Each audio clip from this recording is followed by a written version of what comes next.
नमस्कार दोस्तों, दिल्ली समाचार में मैं मनोज सिन्हा आपका स्वागत करता हूं। बात करते हैं आम आदमी पार्टी, जिनके लिए आज बहुत बड़ा दिन है, क्योंकि शराब घोटाले में कोर्ट ने उन्हें और उनके साथ जितने 23 आरोपी बने थे सबको बरी कर दिया। अरविंद केजरीवाल ने प्रतिक्रिया देते हुए यह कहा कि सच की जीत हुई है और आज जिस तरह से उन्होंने नरेंद्र मोदी, अमित शाह का नाम लिया, उन्होंने कहा कि मुझे झूठे केस में फंसाया गया। लगभग 2 साल तक हमारे जो टॉप के 5 नेता थे वो जेल गए और इस तरह से एक सोची समझी साजिश के तहत पूरे तौर पे भारतीय जनता पार्टी की सरकार और उनकी टीम ने ईडी, सीबीआई सब मिलकर जो एजेंसियों का दुरुपयोग किया, उसमें एक तरह से एक ऐसी साजिश थी कि आम आदमी पार्टी को पूरे तरह से खारिज कर दिया जाए पूरे देश से। आइए सुनते हैं कि अरविंद केजरीवाल जैसे ही कोर्ट का फैसला आया उसके बाद उन्होंने क्या कुछ कहा। केजरीवाल भ्रष्ट नहीं है। मैंने केवल अपनी जिंदगी में ईमानदारी कमाई है। इन्होंने झूठा केस लगाया और आज ये साबित हो गया। कोर्ट ने कहा है कि केजरीवाल कट्टर ईमानदार है, मनीष सिसोदिया कट्टर ईमानदार है, आम आदमी पार्टी कट्टर ईमानदार है। उसके बाद सारे जो आम आदमी पार्टी के नेता थे वो केजरीवाल के घर पे जुटने शुरू हुए।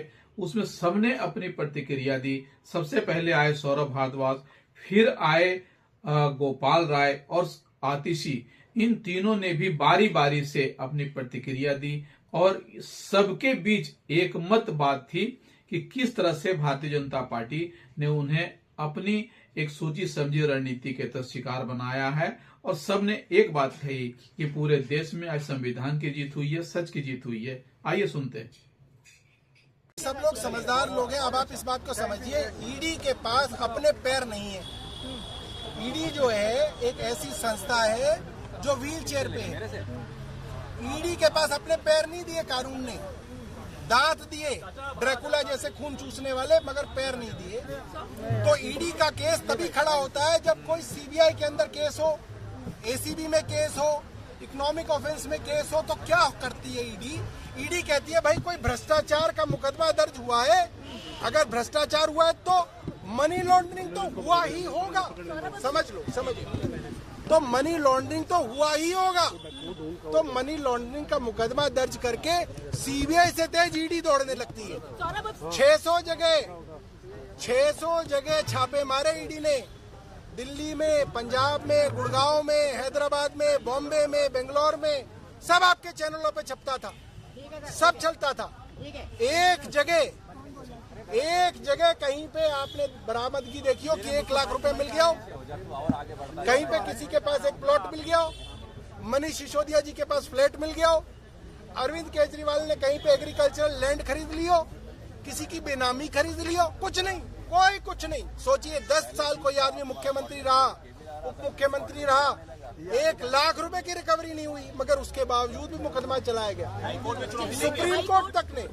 सुप्रीम कोर्ट तक ने कहा, जस्टिस संजीव खन्ना साहब ने, जिन्होंने आखिरी में यू टर्न ले लिया, जिसके लिए इतिहास उन्हें कभी माफ नहीं करेगा। जस्टिस संजीव खन्ना को हमेशा इतिहास याद रखेगा। पूरी जजमेंट में लिखा कि ये केस तो 1 मिनट भी ट्रायल में ठहर नहीं पाएगा। खुद कोर्ट में कहा, ओपन कोर्ट। अपनी पार्टी एक कट्टर ईमानदार पार्टी है।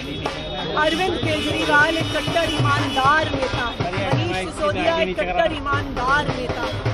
और आज कोर्ट के ऑर्डर ने साबित कर दिया है कि किस तरह से केंद्र सरकार की एजेंसीज ने षड्यंत्र करके बिना ठीक से इन्वेस्टिगेशन किए किस तरह से आरोप लगाए हैं भारतीय जनता पार्टी का, प्रधानमंत्री नरेंद्र मोदी जी का आज सच पूरे देश के सामने आ गया।